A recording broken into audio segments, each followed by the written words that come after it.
Today I'm going to share with you a case study where my business partner David Gass and I, Chris Yates, purchased a website and ended up getting about an 83% annualized return on that website.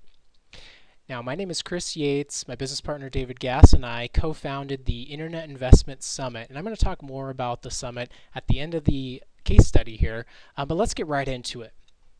So the case study I'm going to share with you today is about the website dungeonmastering.com. We found this site for sale on Flippa. It was doing about $1,679 according to what the seller was claiming in revenue per month. We ended up buying the site for $5,000, which at a glance seems like a wonderful valuation. However, we're going to see that at the surface there's more to this deal than sort of meets the eye. So once we looked at the auction on Flippa, we realized that the site had actually been purchased by this person on Flippa previously. So one of the first things that we did was to go back and look at the old auction on Flippa to find out what the real story was when he originally purchased it. So the original owner of this site had built this thing from scratch and up to about 25,000 unique visitors per month and was making about $400 a month from the site. Now the really interesting thing he had done here was he had built up a 9,000 plus list of RSS subscribers, and to us that was a really big benefit because RSS subscribers tell us that his audience was very engaged. They wanted to continually get updates on the blog, and we saw that as a big asset in the site. We also saw that the person had built up a email newsletter subscriber list of about 4,500, and as we looked at it more, he really had been building a quality relationship with that list by sending quality content on an ongoing basis, and that to us also was a big benefit. And the site also had unique products like books and tools and things like that that he was selling directly to that audience. So it had a lot of the elements that to us spelled out potential. So if we look at sort of the overall stats of what the original owner had done with the site, he had owned it for about 3 years. He brought it up to about 25,000 unique visits per month, as I said. He was doing about $400 a month. Now, if we calculate revenue per unique visit, which is a great metric related to how well monetized a website is, we see that that's around 1.6 cents, 1.5 cents per visit is what the revenue he was making. And to me, in my experience, that seemed pretty low. It seems like there was some opportunity for improvement there in terms of monetization. We talked about the subscribers he had built up, and he was actually still getting new subscribers all the time, about 15 to 20 per day, which was wonderful. And we don't know what his ROI was on that because we don't know if he put money into it early on, if it was really just he made some money during the process of owning it, and then he made some money, a few $1,000s in the sale. So we don't know exactly on that, so we won't make any assumptions there. Now, when we looked at the new Flippa auction, the one that we were currently interested in, we started comparing those numbers. So let's look at the comparison of what the original owner had done versus the current Flippa auction. So the current seller, rather than basically keeping that site for a long period of time, he'd only held it for about 7 months, and during that period of time, he basically took the visits from 25,000 up to about 46,000 visits per month, which is almost double the visits. He'd taken the net income on a monthly basis from $400 a month to about $1,600 a month, so basically around 4 times the monthly income. And the way that he had done that, if you look at a couple of the things here, you'll see that he had increased his email subscriber list from 4,500 up to 6,300, and his revenue per unique visit is almost triple. And really, again, that revenue per unique visit number is a measurement of how well monetized the site is. So when we looked at this a little bit more, we realized what he was doing was basically utilizing the list that had already been built and sending out promotions to that list to monetize the list. And I think that was a great strategy on his behalf. However, there were obviously some downsides to doing that for a new owner like us, and we'll talk about that. So for us, the positives on this site was that, again, he had built a very responsive list. We did some due diligence around the list. A couple of things that we were really interested in were how responsive that list was.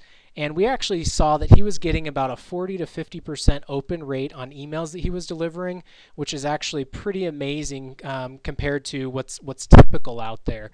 And he was making around 25 to 50 cents every time he would send an email to a subscriber. Again, really responsive. There's money in that list. We liked that. The other thing we found with this site was that it was an authority website. It had a lot of good traffic, and it also had won some awards in the past, which were industry awards. And that's something that's really difficult for somebody to duplicate or fake. So we saw that again as a positive on this deal. We also saw some really interesting keywords. There were one keyword in particular the site was around page 2 or 3 on that had about 1 million searches per month. And if we knew if we could take that up to page 1, we'd see traffic really improve a lot. So we saw that as an opportunity on this deal. And again, I already mentioned the original products. We saw that as a positive. We can sell those to the list. We can sell those to new visitors. On the downside, the site's all about Dungeons and Dragons, and my business partner and I had no clue. We'd never played it. We really didn't know anything about it. However, we saw that as an opportunity to bring in some other people who had an expertise in that area and make them part of the site, but we had to take that into account in our valuation because we'd likely pay those people or give them a profit share or something like that. The other thing we looked at as a negative was that the current owner of this site had done some pretty aggressive email marketing and had done a lot of offers to that list in order to generate the revenue that he was generating. And in a way, he probably had damaged the reputation that he had with that list. So we knew going in that there may be that the things that he was doing were not sustainable, and that we may need to have to actually do a little bit of sort of recovery in terms of developing that relationship back up and adding more value to those people. And that tied right in with the revenue spike that we were seeing on his deal.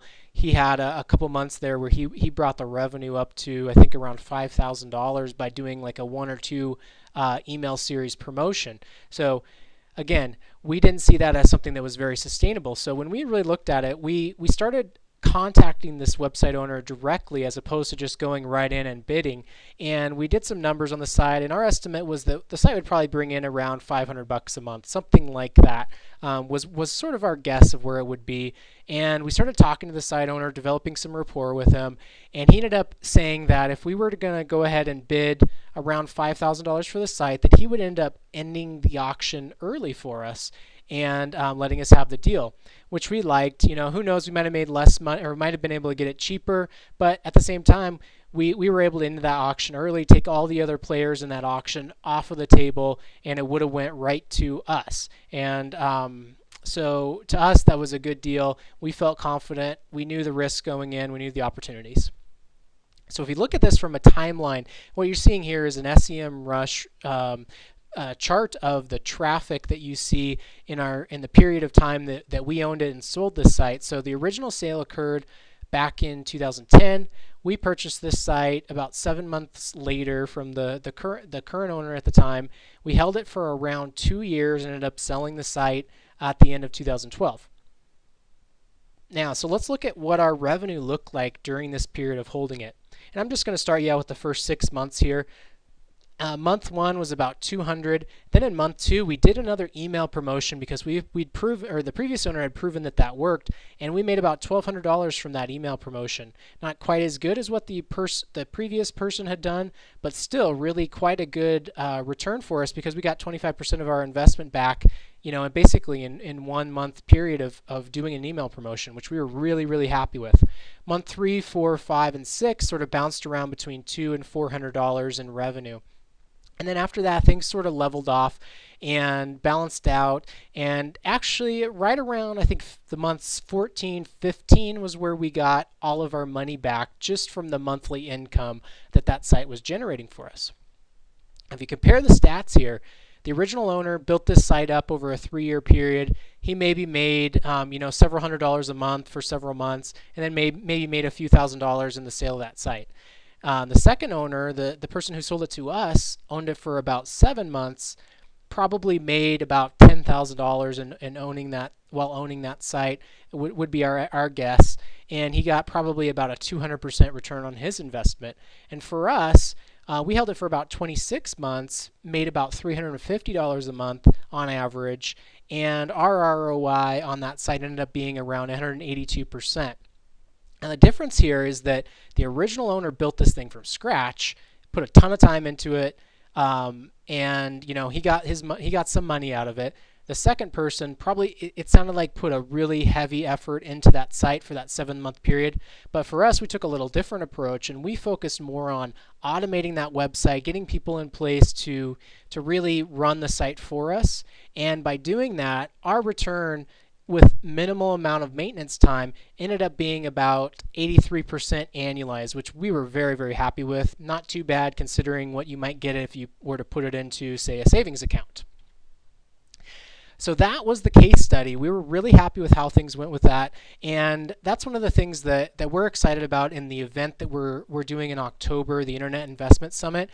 A lot of it's going to be geared around specific case studies. I'm going to share a case study about how we purchased a website for around 6 figures, how it dropped in revenue by 80%, and how I was able to bring that thing back from the dead. So I hope to share some really good takeaways in my experience, both in making a poor decision in purchasing, but also how to improve a site sustainably over time.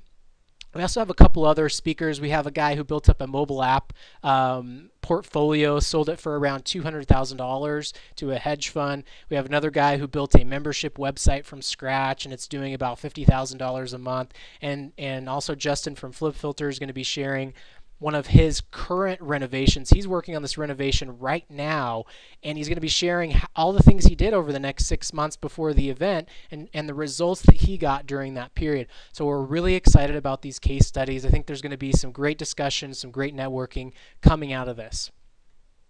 And so I really hope to see everyone who listened to the case study today ending up at the Internet Investment Summit in October. Really excited to have you there. I want to remind you that our early bird pricing will be ending soon, so make sure that you register for that event. And thank you for listening to the case study today.